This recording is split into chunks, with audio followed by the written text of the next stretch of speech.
So, welcome to South First Inside View, where we actually speak to our reporters about the stories they have reported on, why they chose the stories, what they learned from it, and much more.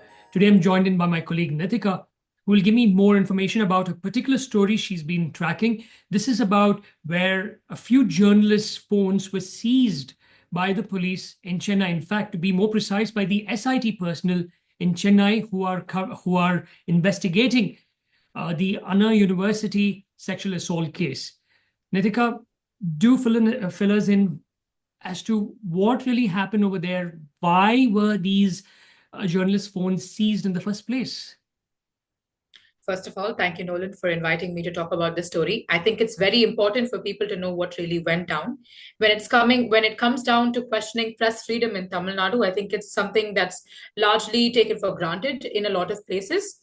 And to be precise to this particular situation, the Anna University issue has been something that has been going on for a while. And a week ago, what happened was people, when they were tracing out where did the FIR really leak out and how did it reach into the hands of the press and the public, that's when they trace it down to a couple of journalists. There are three journalists, Sasidhara and Subramani and Shrikant, each from Tanti TV, Kumudam, and DT Next. So what really happened is that they were asked by the police to, if where it went wrong and who did they give the FIR to, and their phones were taken away without any warrant prior to that. The idea was supposed to be knowing who sent this out and where it was spread. But as journalists, it's our job to send it out to groups, and it's our job to send it out to the place that we are working in, because we need to know how this case really went down and what the police has said.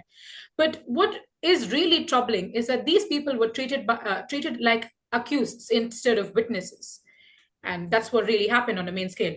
No, but Nitika, where did they get the FIR from? I mean, how did they get this information? See, getting an FIR is different. Like what happens here in Karnataka, many times we do get the information from the top police officials itself. But I'm thinking the identity of the survivor was also leaked, if I'm right, by the police. You are absolutely right. The identity of the victim and all the details with regards to her family members, her personal phone number, and her mother's number, and their address was leaked in that FIR. The problem, I think, we have all looked about in social media and especially on X, that the way the FIR was written was completely, not up to the mark. It was making it look like the girl was at fault. That's what every journalist who I have come across have always talked about in this particular case. When we're coming down to understanding where the FIR was actually, they downloaded through the NCRB portal that was there. So who really put the FIR details? It could only come from the police, the department. So if the journalist is supposed to be downloading it from that, it's no there's no it's not illegal to download it from there. It's not illegal to send it to your own company and saying that we need to look at the story. The point of this is how the FIR was really written. No, I understand that. We have the right as journalists, the media, to download the FIR. But I want to know who leaked her name. Was it the journalist? The FIR had her name. The The journalist FIR did had not. her name, fine. But who Yes. leaked the name out to the public? I don't think the journalist did so, because when I spoke to the senior journalist, they said that the FIR had all the details, right, from the name, from the address. So if you're downloading the file entirely and you're sending it across to your group, it's going to be there. The name, the details, the number, everything is already there. So when you're sending in, you believe in confidentiality, that you don't that they won't share it out. But it did so happen that everywhere the personal details were leaked out. So that's the thing. So, did you get a chance to speak to these journalists who were finally, uh, let's not say interrogated, but interviewed by the police? I didn't get a chance to speak to them directly, but I did get a chance to speak to the people who are working in the company and a lot of other senior journalists. They did talk about how, in usual instances like this, they have to have a proper inquiry and figure out where it really started from instead of seizing phones. It's not allowed by any way to seize a journalist's phone, because they have everything. It's not just one source. It's about all their details and all confidential stuff that they have. So when I spoke to very, I think, a senior journalist from national media, he was specific about how this entire, situation went down the road. He talked about how they were not really inquired about what the situation is, why they sent it, they were just treated as accused. They have to be first. Initially, they said that you guys are witnesses. But the journalists claimed that no, you took our phones away and you blocked us from any kind of confirmation or, to sit with you and have a proper inquiry in the normal forum that we should have. But instead, we were just treated like the people who are not even involved in this case. We were just trying to help with the Anna University case. It's a case that has to be brought out to the public. But that's what went really, the narrative completely changed. So the senior journalists who are saying that this shouldn't happen again, it has to be a democratic place, and it has to happen where, yeah. So you're saying that their phones are still not with them? No, it's not with them. And people have, I think the Editors Guild and the Chennai Press Club have urged the government to give it back to them because they cannot hold their phones for so long. It's not fair, and it's also not illegal to send. What's the government saying? They haven't even taken a stance on it yet. I was reading from your own article that the opposition has actually come out in the open, lambasting the government, saying that this can't be done. So is the government doing anything to sort of make sure that things get okay as of now, or have they just kept mum? Interestingly, as we speak today, there is a lawyers' press meet that's happening at I think it started at 2:30 today, and they're discussing about what could really happen and where this is going to go from here. But it's only the lawyers that are talking. It's not the government. So, and it's only the press club that has been talking about it, and they've protested about it recently about how they need the phones back. But the government is completely silent about this, which is kind of astonishing for me. For me also. Do you suppose the government is actually allowing this to play about in order to divert attention from, I don't know, what's happening in Tamil Nadu as of now? I think with all the journalists and the journalists that I have talked to, we truly believe that the law and order has completely gone haywire here. And if they are able to create so many scenarios about one particular incident and they've still not talked about it and they still haven't talked about any kind of thing. For the Kallakurchi case, the Stalin took a stance immediately on his social media and he said this has to be dealt with. But for this case in specific, it has taken for him so long to even talk about it, and that he only spoke about it in a press meet. He didn't really address this in particular on his media or nowhere else. So this only makes us question, are they trying to divert this from the real issue, the law and order being completely haywire in Tamil Nadu?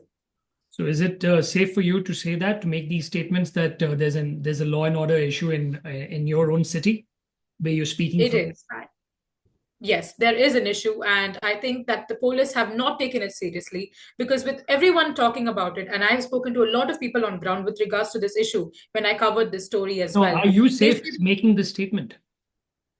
I think I am very sure that I'm making this statement right. See, I'm sitting at Bengaluru.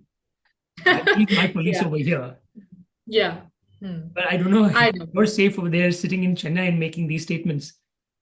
I think it's kind of true because I shouldn't be afraid of talking about the truth, because if tomorrow, if something were to happen with any other journalist, if senior journalists' phones are not safe and they're the people who have been working in the industry for so long, journalists like me have no say or no go for having our sources safe, or if we have to crack something that's against the government. There's no safety around here, but it has to change.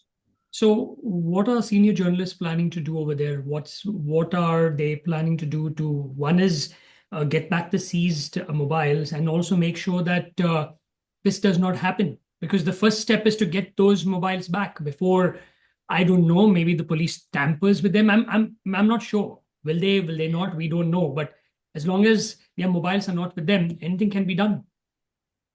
Exactly. That's the whole point. The entirety of this protest that they've had and a lot of things that have been talked about in the opposition government and all that is because anything could happen. They can tap their phones. They can have more information that they want. It doesn't take an hour or so to get, senior technicians to deal with the phone and get out information. So it's about their confidential sources. It's about what they have as already. Because as journalists, I think you and I both know that we have a lot of information on our phone and it's just one tap away, it's one call away. There could be so many things. And I think everyone here, all the journalists stand for only one thing: to get their phone back and to deal with it in a properly accorded manner. It can't go something I'm like actually this. thinking about this now.